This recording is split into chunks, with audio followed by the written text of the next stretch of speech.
because what the unconscious mind believes as truth will happen, because it has to. Once it's activated in the mind as truth, once it's clear, then the unconscious mind goes out and attracts it.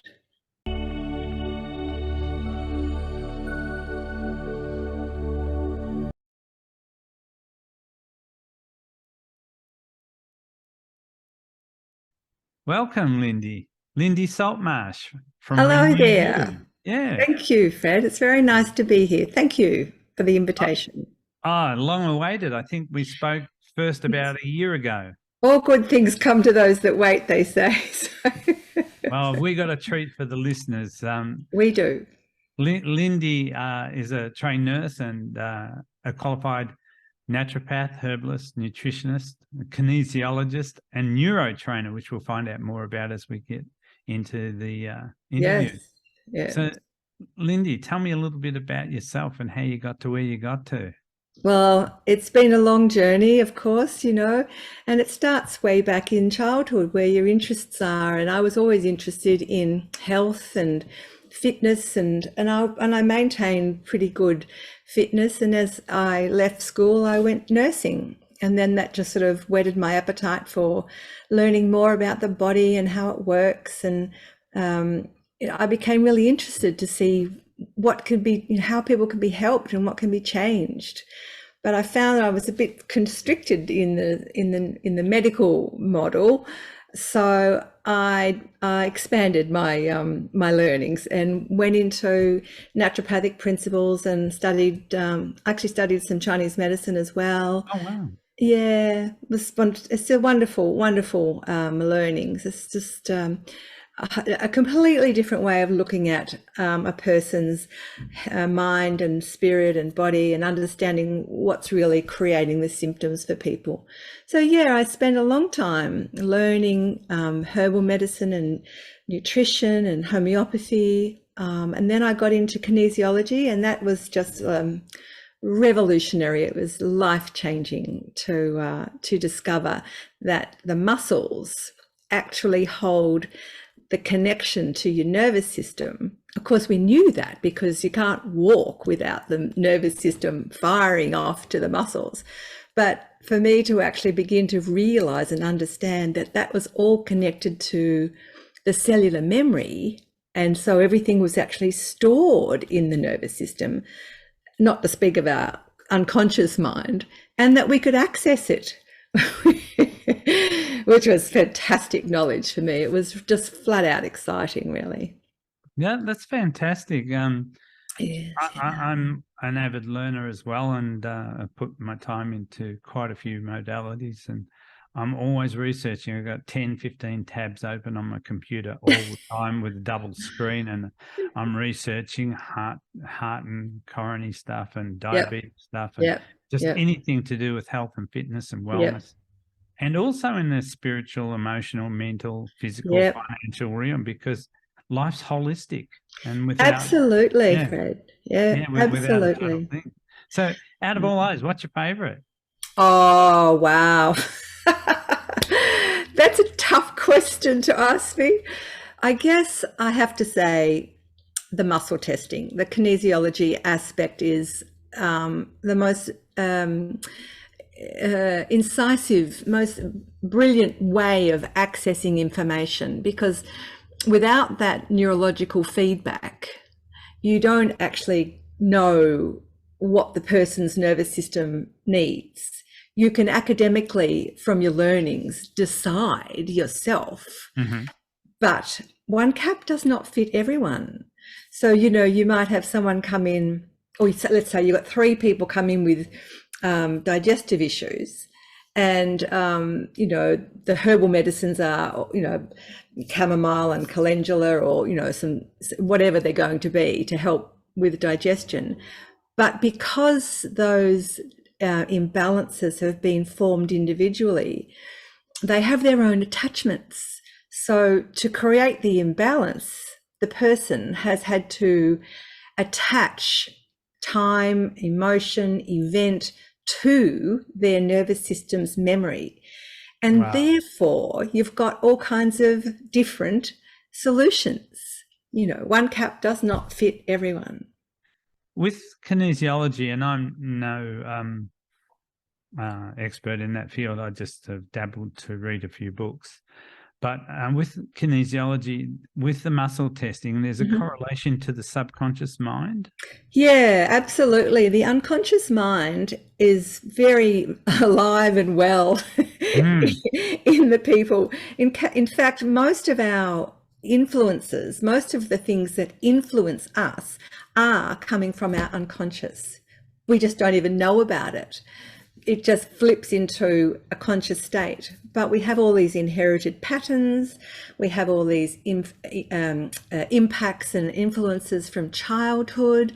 We have many, many occurrences that we are not conscious of at all, but they're all influencing our behaviors, our thoughts, our digestive tract, our nervous system, basically, on a mental, emotional, physical, spiritual, financial, all of these contexts are influenced by the memories that are in our nervous system.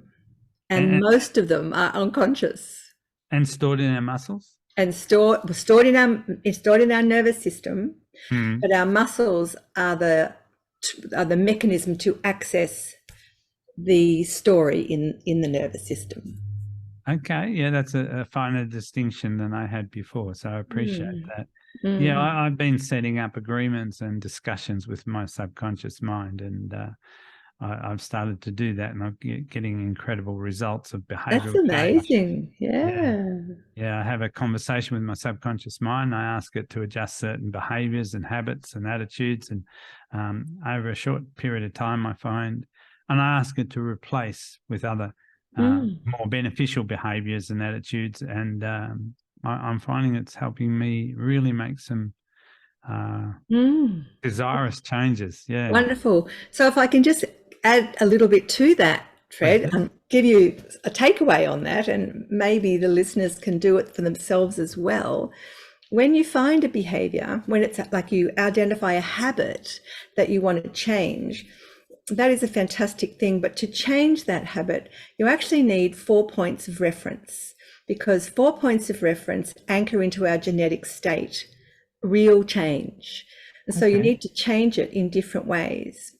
And the way I help people do that is to help them visualize themselves being that person with the new habit, walking with it, what they can smell when they're experiencing the new habit, what they're around, what's their environment. Are they in a garden? Are they at the beach? Are they with their friends? Like, what's the environment like around that habit? What do they hear? So you have all your senses, you use all your different senses to anchor in to your unconscious, a very clear picture. Because what the unconscious mind believes as truth will happen, because it has to. Once it's activated in the mind as truth, once it's clear, then the unconscious mind goes out and attracts it. Brilliant. That's very well said. So thought, speech, and the resultant activity in the physical world is a truth that makes us what we are and places us where we are. So as we create that inner world with our six senses, and you know, visual, auditory, gustatory, even smells as well. All of it, It actually enhances the anchors to what's happening there. That's brilliant. And with the muscle testing, you got a feedback mechanism with kinesiology. Right. So neurological feedback. Yes. Yeah, you know if that communication is a yes or a no. Like, you can ask the subconscious mind, and the muscle testing will tell you one way or the other if it's a yes or a no. That's right. Then the muscle test, isn't it fantastic? It's just the most amazing tool. The muscle testing will give you the percent stress remaining, you know, whether it, and whatever that conflict is about. That conflict might be between a mental and emotional conflict, or it could be, you know, an emotional and a physical conflict. So depending on where the conflicts are in the person as to how they'll integrate those changes, and as to what symptoms they'll produce because of the conflict. Yeah, well, with your vast knowledge of herbalism and naturopathy and nutrition, my God, you could steer people in a pretty good direction if they're mucked up. And Yes. I've got a layman's term knowledge of all this sort of stuff, and I, off the record and unprofessionally, advise a lot of my friends who ask me for advice. But I don't, I have a disclaimer. I'm not qualified. I'm not a doctor. I'm not any of these things. But there's always Dr. Google. yeah. Well, I don't trust Google. I get so many conflicting reports there. And one of my passions to say to people is, does it work for you? We're not cookie cutter people. No. And we don't fight. The people think, oh, if I do this first and I do this second, there's not a walking down a footpath. It's like pickup sticks. You got to pick up the right thing first, before you deal with something else. And so many people say, oh, I'm going to hit it all at once. And there's just a big porridge, a big mess. That makes me think about Hahnemann's Hahnemann's laws. There are particular laws for recuperation, or people call it healing. I call it recuperation. And it's to heal or recuperate from the head down first. So you have to get your ideas, your thoughts, your mentals, your beliefs, your fears and all that. You have to get that sorted first.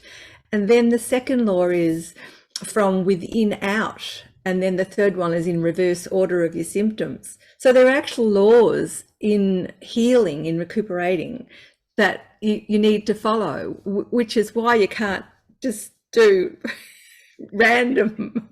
Well, it's interesting you say that, because what I've realized for my own self, I developed a model called the Life Balance and Awareness Model. And at the center is self-love, self-acceptance, balance, awareness, consciousness, all that sort of thing, where you deal with your physiology, your beliefs, all that.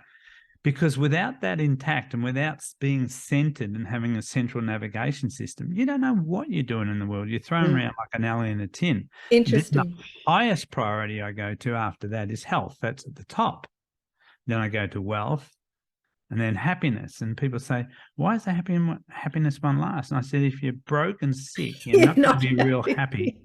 But, if you like, there's a lot of people seeking relationships in life because they seem to have a lifespan on the shelf. So I say to people, get healthy. And wealthy means different things to different people. It's not about being rich. It's about being self-sufficient and not under financial stress, because out of all the modalities that make us the sickest, I think it's stress. Yeah, for sure. Yeah. But wealth is also a wealth of spirit. We talk about our Shen, the spirit is like the core center of a person. The spirit is the Shen, the quality of self. The Jing is your inherited Qi, if you like. And if that's deficient, if you don't have enough nourishment of that in all kinds of ways, mental, emotional, physical, spiritual, if that's not in balance, then you are deficient in Shen. So you won't be wealthy in any of the contexts. Yeah. Bigger than money. Oh, look. Money is crystallized energy. It's correct. I get you. Yep. It's also a means of exchange and a means of gratitude. I mean, it serves a purpose, and I see it no more or less important than air and blood and water. It's money. It's just crystallized energy. But at the same token, if you don't have a respect for it, if you don't have a respect for your blood, for your energy, and for your breath and breathing, your life will be out of balance. So likewise, I have a passion to seek balance always, because when I'm balanced and things are even, things go well. I go for the shiny object syndrome and I go wandering off from my model, trouble ensues. Yep. So when I adhere to my own teaching, my own balance model, life is fantastic, and I'm killing it. When I wander off looking for brighter cities, I end up in dark valleys and parched dry lands. It's difficult, I talk about the bridge to restore, the bridge to restore your health, your wealth, your heart, your, whatever aspects it is that's going to feed you. And the mechanism I help people identify where they need to have something restored or balanced is the wheel of life. And I look at the 7 spokes of the wheel, and I go through an exercise with them to talk about how that is affecting them or where they're deficient. And then from that, we can get a much clearer insight into what and where the person might need to have more experience or development or support or nourishment. It's a really nice insight. Sort of like a wheel that's round is smooth, but a wheel that's got a short spoke here, a long spoke there, and clunk, clunk, clunk. So it's bumpy. Like well, you've got a flat tire, Fred. Right. So I noticed in our previous discussion about your passions, after 35 years, you're a neuro trainer. What is neuro training? Great question. It is an exciting modality that's come together, and I pay tribute to Andrew Verity, my dearest and gorgeous friend who's now moved on to the next world, but he was the person that really got this together. And he's taken a lot of references from many different modalities, put them together into a format that helps to retrain the nervous system. And he uses, he's taught that you have 9 genetic reflexes, and everybody in the whole world has them, because every muscle, every part of every organ, everybody has them. So they're innate. That's what we call innate. And so you can start to stimulate these references and reflexes to anchor in change to the way the nervous system functions. That's one aspect. There are many other aspects too, but it's basically about understanding that people are stuck in a defensive state. They're stuck in their hindbrain. It's called the reptilian brain. Their flight, their fight, their fear response, and they're like the little mouse on the treadmill, just going round and round and round and round. And they're not sure, they don't know how to get off. So what this modality does, with a combination of many aspects of learning, it supports people's nervous system to come, and mental patterns and emotional reactions to come out of that defense, so that they can finally have these nice connected neurological loops, these cybernetic loops that go from the spine to the brain, back down the spine to the different organs. So it's a much more fluid function of the nervous system. So it's a long answer. It actually reminds me, I did Feldenkrais for 2 years. Ah, yes. And I felt that when I delved into it so deep and then connected it with my NLP training and the meta programs and the different movements and the cybernetic loops, I get it. So it's an extension of the kinesiology. It's something on top of. Yes. Yeah, I got it. So it's something that when you go to a kinesiologist, they may do muscle testing and give you some insights. But what this neuro training does is allow them to take some of those insights and some of the kinesiology information and self-medicate, self-help. Retrain the nervous system. And it's not dependent on muscle testing. Okay. Because I know with Feldenkrais, I was retraining the nervous system. I really loved it. It was a good modality. Oh, it's brilliant. And later on, I moved to Pilates. I did yoga for a couple of years. My beloved ex-wife, who's a beautiful person, she's a qualified Iyengar yoga teacher. Oh, wow. And I sometimes, haven't for a while, but done some more yoga with her. But I then gravitated to Pilates. Fantastic. Absolutely love Pilates. Yeah. Me too. I love it. You go to Pilates? I do Pilates, yeah. A couple of Yeah, times a week I'll do it. yeah, it's a safe modality. I really like it. If you're with a good instructor, it works for Mm. me. I achieve things that I didn't realize were possible for my age. Mm. I turned 70 on last Thursday. Did you? Happy birthday. Yeah, I'm 70 years young. Look, yeah, I'll show you this for a laugh so you can have a giggle. Oh, 50-year plan. Yay. Commencing on my birthday. So And what? why not?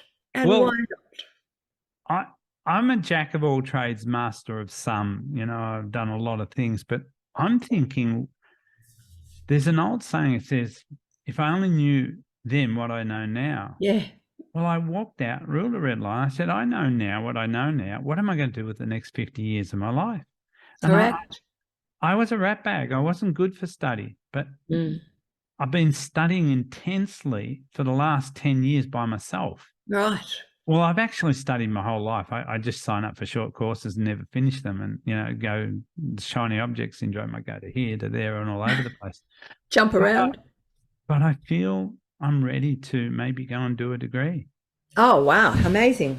Yeah. So good. Doctor and nutritionist. I'm passionate about nutrition at the moment because that's what mucked me up. But you go where the pain is, and that's what you learn about. But, I love nutrition. I think it's fantastic, you know, and as a registered nutritionist, I really often will prescribe or recommend, you know, different vitamins and minerals and different supplements. They're very, very important. Yeah, I just started a little mix where I put a tablespoon of olive oil, cold pressed olive oil, into a shot glass. I put an eighth of a teaspoon of cayenne pepper. I put some lemon juice. Yep. And a little bit of honey, just 2 drops. And I scoff that just before a meal. Wonderful. Get those digestive enzymes up and yep. The whole idea is that diagnosis of problems with my arteries and heart, I think they're going to get a shock when they do the blood test in a couple of weeks. Great. So like that, is that like a cholesterol level, a triglyceride level? Yeah. Yeah, okay. Cholesterol, triglyceride, fatty liver, Yeah. scarred tissue, heart, and the hamburger with a lot. No go. And then they wanted statins and cholesterol. Yeah. Blood thinners. I said, just wait there. I'll be back in 3 months. Great. Yeah. And already the doctor's got a glimpse of where I'm at in the street. She just cannot believe it. So good. So good. 8 weeks, I've pulled down from 92 to 80K. Oh, well done. You know, fatty liver is most commonly due to high refined sugar. Yeah. Most people think it's about fats.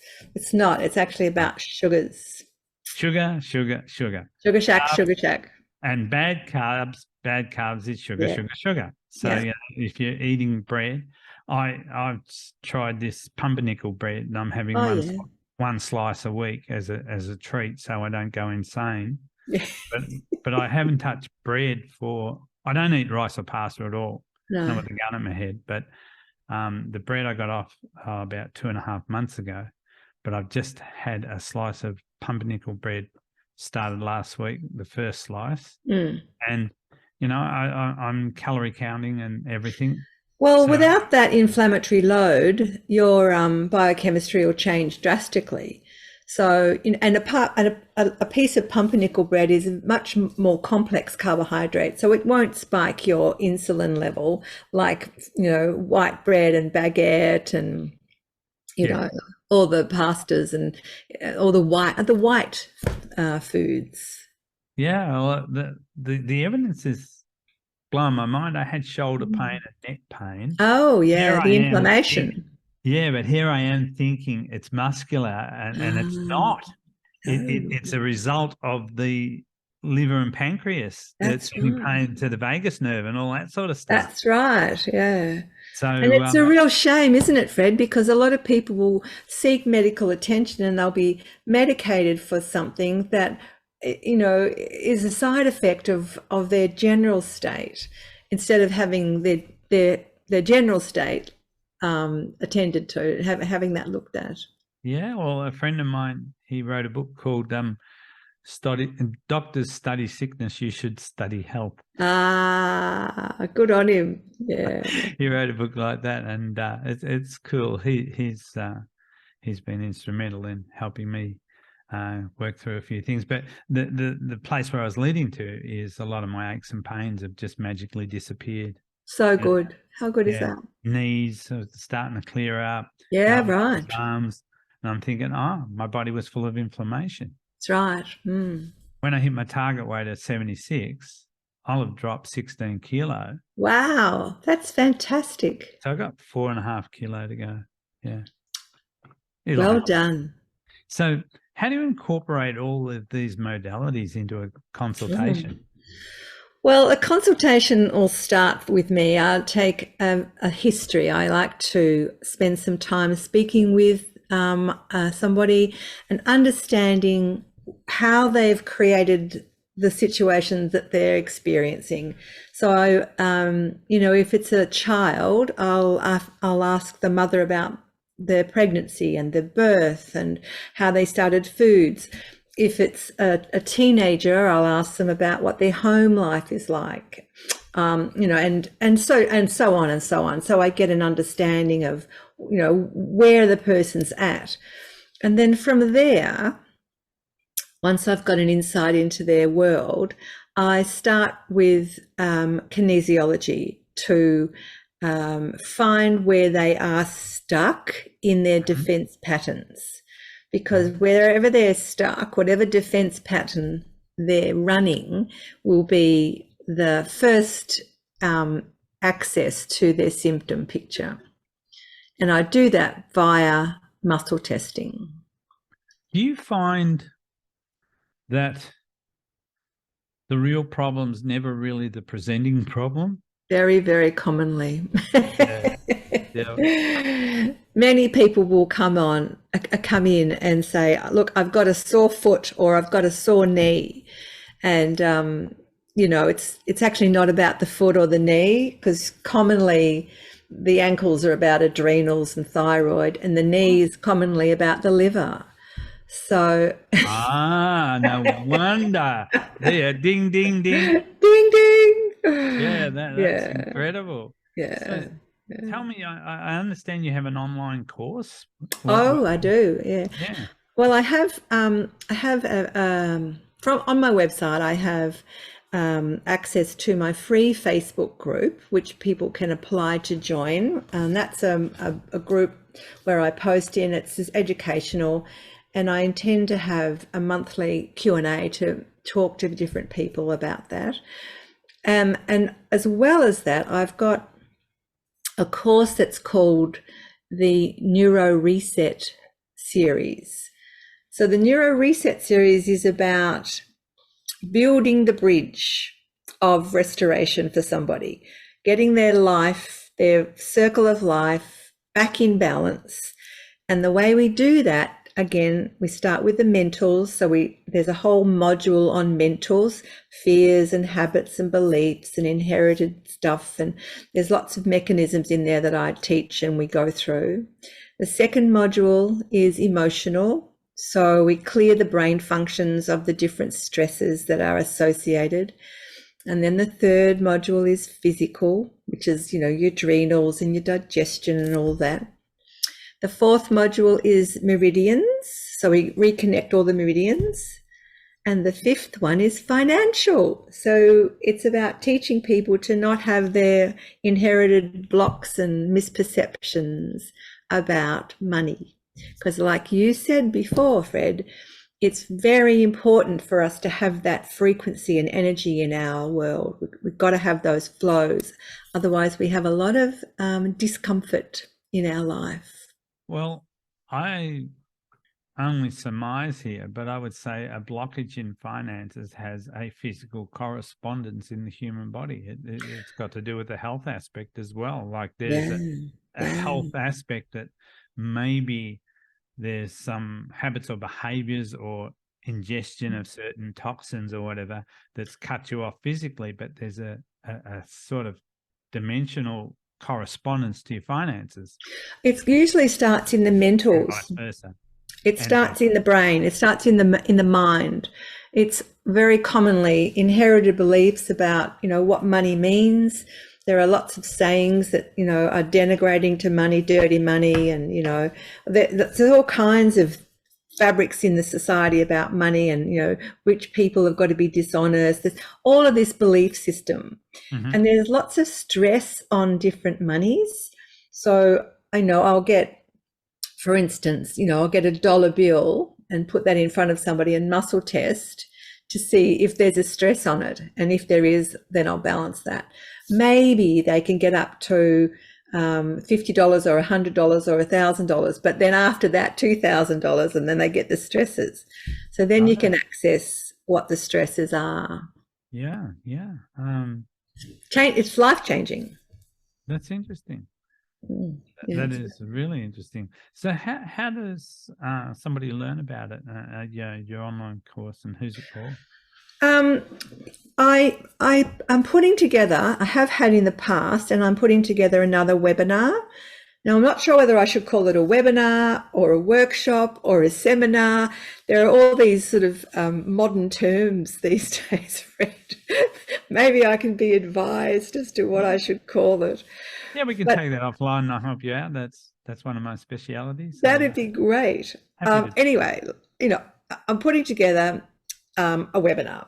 It's a free webinar, and it will happen in the next month, I expect. That date will be posted in my Facebook group and on my website, and people can join for free and attend that webinar and learn about what it is that and how it is that I create and put this program together, so that they can be, and also in that webinar, they'll have processes that they'll learn to help begin the training or retraining of their nervous system. So I introduce people through my free webinars, and then they can join the Facebook group. They can join the free one, or they can join the membership one. The membership one gives you much more contact with me and much more learnings. And then there's a whole course that they can purchase online if they choose to. Okay, so you have a free course and you have a purchasable course. Yeah. Cool. And with that, does it incorporate the things like naturopathy, herbalism, and nutritionist? Yeah, the holistic approach of. Yeah. Oh, absolutely. Oh, wow. Yeah. I'm interested. So I'll find out more about it. I'll go and research it, dig into your website even deeper. Jump online, get on the website, join the free Facebook group, and then look at the, there's lots of videos on there, and you can explore the content of the course. There's a lot of information there. And what does your client base look like? What sort of clients do you see? I think my youngest client is like 2 months old, and my oldest one might be 84, I think. So there's a really wide spectrum. Yes. Yeah. But statistically, I think the majority of clients would be from around 20 to 35 or 35 to 55. So in those two groups. Yeah. I'm just going to close that browser. I thought, and they're all mixtures of men and women and adolescents, and they just it's all by referral these days, Fred. Oh, I'll certainly I'll come and experience something with you so that I can talk firsthand. That'd be good. Yeah. Yeah, I'll make an appointment and I'll come down and bring an ailment with me. Bring an ailment. Well, I'm in Richmond as well as in Mount Martha, so you've got the choice of the central CBD area or on the Mornington Peninsula. So. Either is good. So, parting wisdom to the masses, is there anything you'd like to say or special that you could offer people? Well, all I would say is that to embark on a process to retrain your nervous system is something that is absolutely golden. You will never, ever regret it. It is something that will stay with you and create a better quality of life for you, for those around you, for your work environment because it fundamentally changes your stress response. So if you feel stressed, if you're uptight, anxious, can't sleep, all of those symptoms are a result of an elevated nervous system, then retraining of your nervous system will be an amazing change and that you will benefit from. Yeah. Wow, what wisdom and what wonderful contribution to our listeners. And Lindy, I just want to thank you so much for your precious and valuable time. To the viewers out there, if you would like to subscribe and ring that bell so that you get further notifications, please hit the subscribe button and the like button, etc., because it helps us get out beyond the algorithms and all that sort of stuff that choke off good information. I think that if you've got a good message for health, there seems to be some resistance in the electronic media world for it to go out. I don't know why that is so. Why is that so? Am I right, or am I alone on that? I'm not sure about that, Fred. It does seem that there is quite a bias as to who or what is put out into the media, and I'm hoping that that'll change in the future because there's quite a lot of protest about that. Well, having experienced every one of these modalities except neurotraining, and been to naturopaths and nutritionists and kinesiologists, I can highly advocate that these are pathways to improved health and lifestyle. And also, a friend of mine said, "Oh, you blow me away, your energy." And I said, "Mate, I'm just getting started. I feel like I'm born again, you know, like not as a Christian, but born again with energy, with energy, and I'm hungry for life. I don't want to walk in frame. I want to get out there and party. You know, my dad at 91 won 4 world championships at the Masters Swimmers. Wow, amazing. He died at 97. If he hadn't had a fall, he wouldn't have died. The fall. It's always the fall. Yes. It disrupts the nervous system so much that it's very difficult to recover. But yeah, it's very common. Well, I think it's so valid what you're saying, Fred, because as we get older, the toxicity in our body, in our blood, in our lymph, in our organs builds, the fat content, the breakdown of products, and we don't eliminate as well as we used to. And then our diet changes and our habits change, and and everyone thinks, oh, I'm losing my memory, I can't think properly, or I've got achy knees. But really, the bottom line is you're becoming more and more toxic from inflammation, and it's so treatable. Well, there you go. If you want to really get into the Great Reset, go and see Lindy and get reset. Get into the reset, guys. Absolutely. I'm working on the Great Reset at the moment, and my sister looked at me the other day and said, "Oh my gosh, Benjamin Button." There you go, going backwards. So it's all good. Well, thanks, Lindy, and we'll catch you some more. And Lindy's links, social media links and website links will be in the description. So hit her up for finding out more, because I find every time I speak to Lindy, especially this interview, she's fascinating and got a lot to offer. So thank you so much. Bye-bye.